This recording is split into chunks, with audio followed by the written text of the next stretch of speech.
This is science fiction writer Arthur Clarke in a 1974 interview predicting a future very close to what we currently have.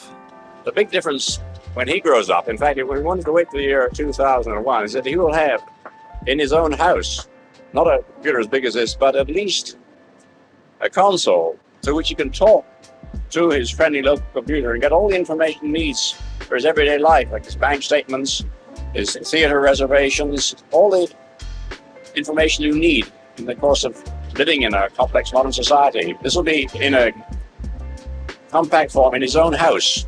Actually, computers nowadays have surpassed even Arthur Clarke's vision. They're not just in our homes. We have them in our back pockets, on our wrists, and we use them for pretty much everything, from getting cash out of an ATM to creating art and finding cures to diseases. As a tech enthusiast, I enjoy watching how movies and TV shows incorporate technology and computers into their plot.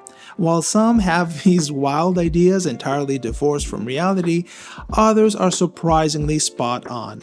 So in this video, I thought it'd be fun to share some of my favorite movies and TV shows where computers take the center stage. Fair warning, some of them won't win any awards for highbrow entertainment, but they're always good for a laugh or two. So grab some popcorn and let's see what Hollywood has to offer.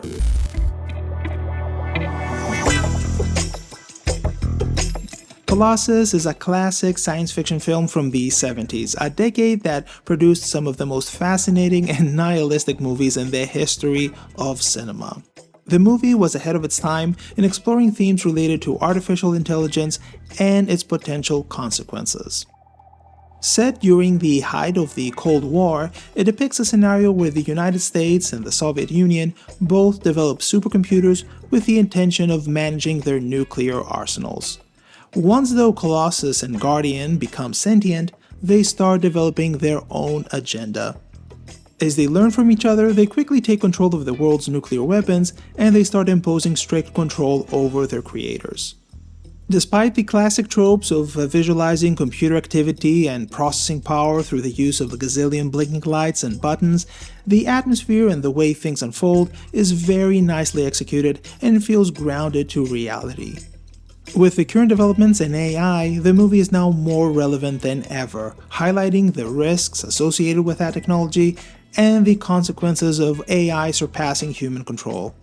It also raises very valid questions about the potential dangers of creating systems with unchecked power and the implications of relying on technology to manage critical aspects of society.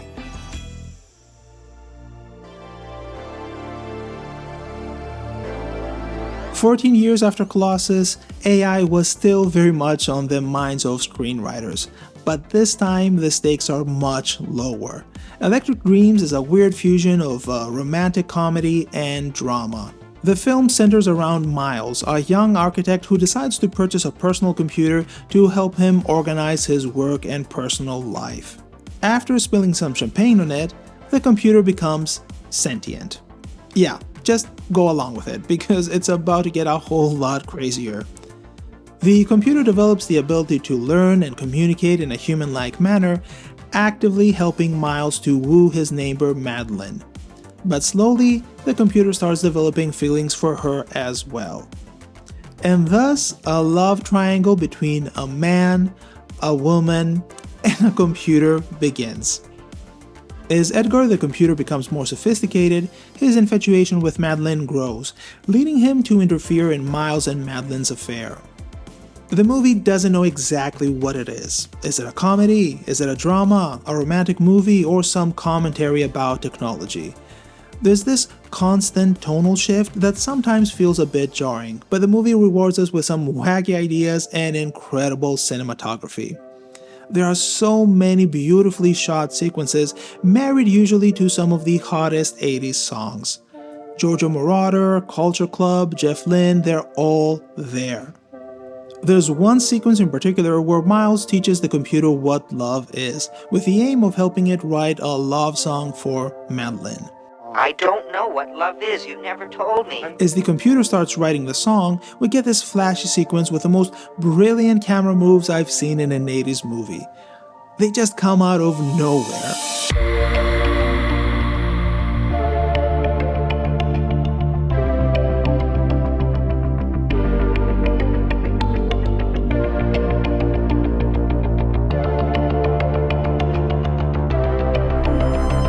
after this one ends, yet another montage sequence begins. Just go to sleep, or switch down, or do whatever you do. Just leave me alone. Please. Okay. Sweet dreams. What's a dream? And this time we get a glimpse of how computer dreams look.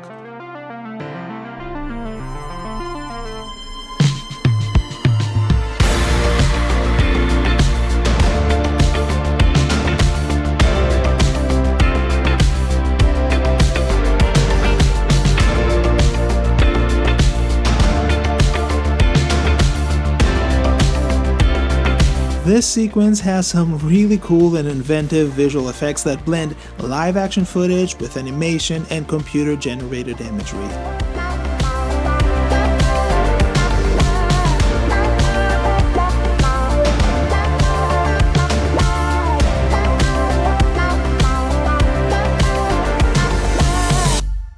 The movie has so many sequences that look like they came straight out of a music video, so the first time I saw the movie I had to check the director's prior work.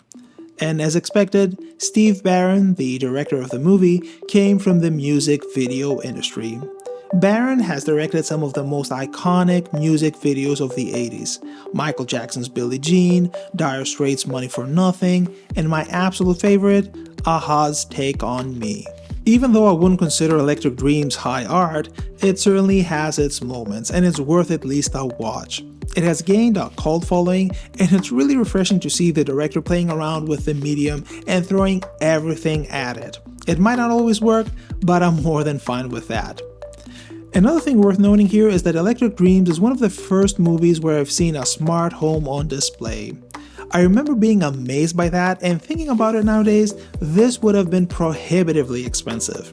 But at least the person owning the home is a wealthy architect, so I guess there's some realism in the movie after all. Computers are taking over now. Computers and automation. And in the year 2000, there just won't be enough jobs to go around, and the only jobs there will be for people with high HQ, high IQ who can work computers and such things, and other people are just not going to have jobs. There just aren't going to be jobs for them to have.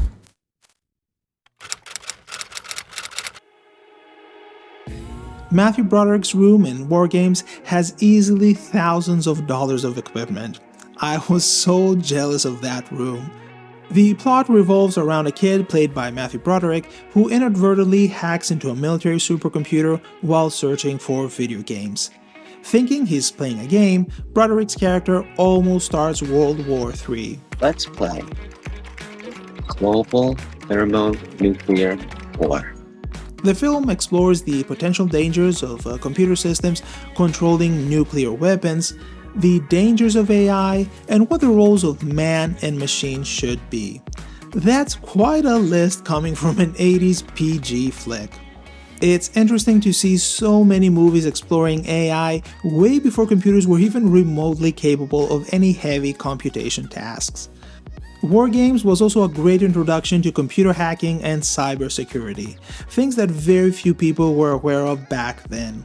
It showed the vulnerabilities of computer systems and the potential consequences of hacking, particularly in the context of national security.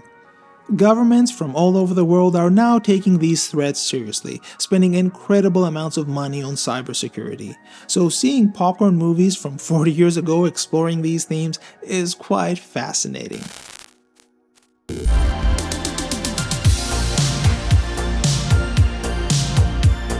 The deeper we dive into the 80s, the dumber and more lighthearted movies get. And by 1985, we get Weird Science, the epitome of dumb entertainment.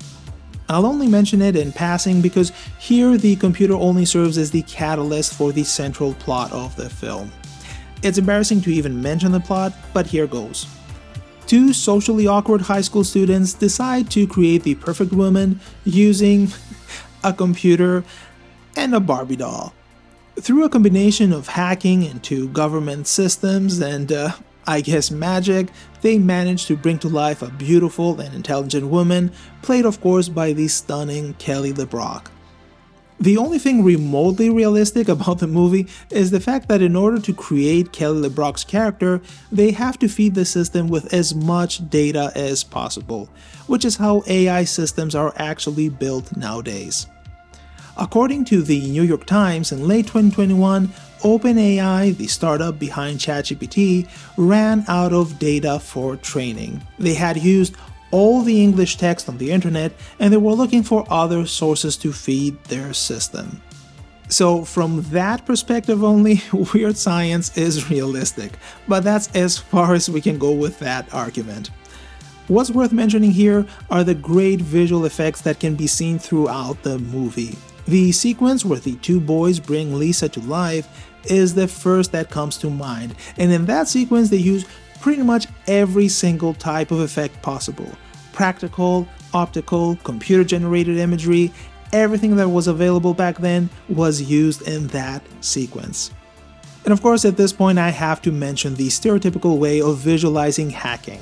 Elaborate graphics and visuals are used in order to make things look more interesting. This approach was used in so many movies of the 80s and 90s. We had to wait until Mr. Robot in 2015 for a more realistic portrayal of hacking and working with computers in general.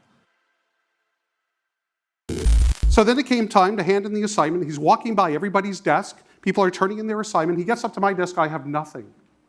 And he goes, "Where's your assignment?" I said, "I didn't have time to do it." He says, "I stuck my neck out, let you into class, and you're not even doing the work." I said, "I wrote a cooler program." He goes, "What are you talking about?" I go, "Isn't your password Johnco?" He goes, "How?" And he's shocked. He goes, "How did you get my password?" "Well, I wrote a program to steal it. Here it is." And I turned in that program, gave him the source code. He got a huge smile on his face, got excited, wrote the code actually on the board at the time, and patted me on the back and gave me a lot of attaboys. So this was the ethics taught to young Kevin Mitnick, that it's cool to hack.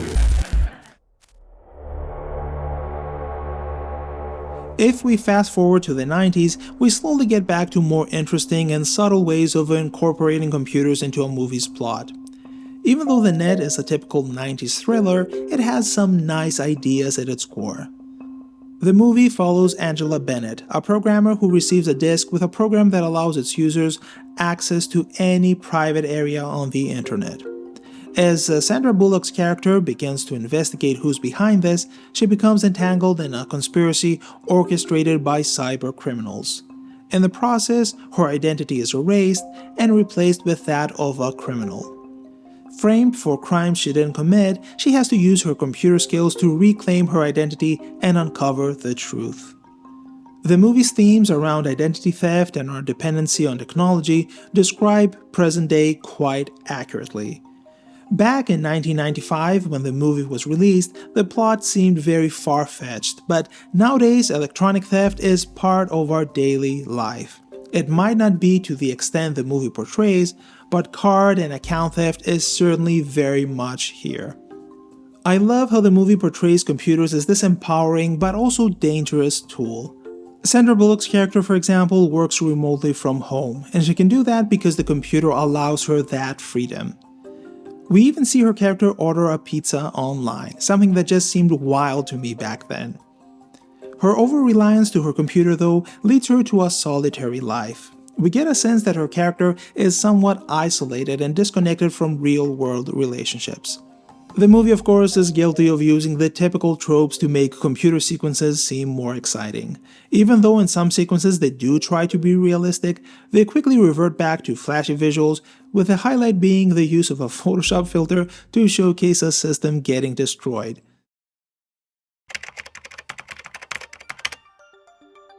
X-Files was a very unique show with some incredibly good standalone episodes that still hold up to this day. One of these has to be Kill Switch. It's an episode from the 5th season of the show, co-written by the cyberpunk author William Gibson. The episode's atmosphere and themes draw heavily from Gibson's favorite topics: cyberculture, hacking, and artificial intelligence. The cinematography, as always, is on point, but this episode in particular contains some of the best visuals the show has to offer. It features elaborate dream sequences and a dystopian glimpse of virtual reality and AI. The episode certainly has a very dark tone. It's a more grim view of technology and what can happen if an AI is let loose without any supervision. The episode does rely on some of these fantastical user interfaces and hacking tropes, but in this case it works well due to the overall stylized aesthetic of the episode's world. If you haven't seen the episode, absolutely give it a go, and if you have, give it a rewatch.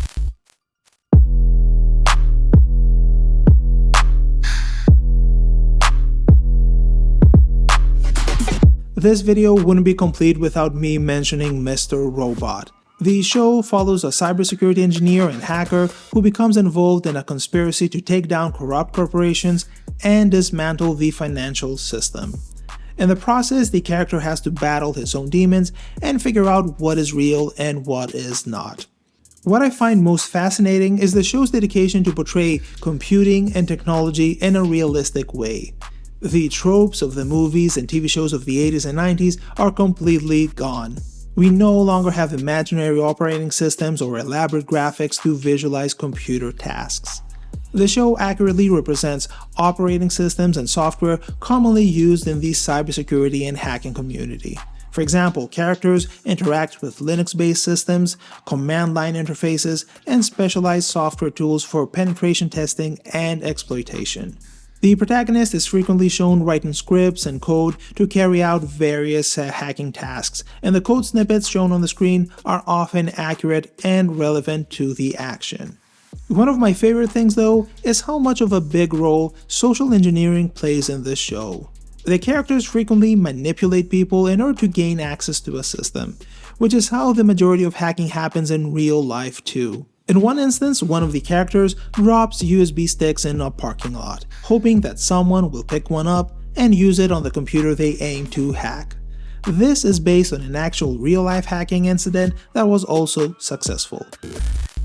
This video could easily be hours long. There are so many interesting movies and TV shows that incorporate technology into their plot. I'll have a full list of the shows I've already covered in the description below, along with some other honorable mentions.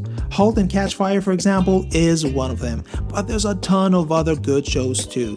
Have a look at the description below, and if there's something I haven't mentioned already, let me know in the comments. Take care, and I'll see you on the next one.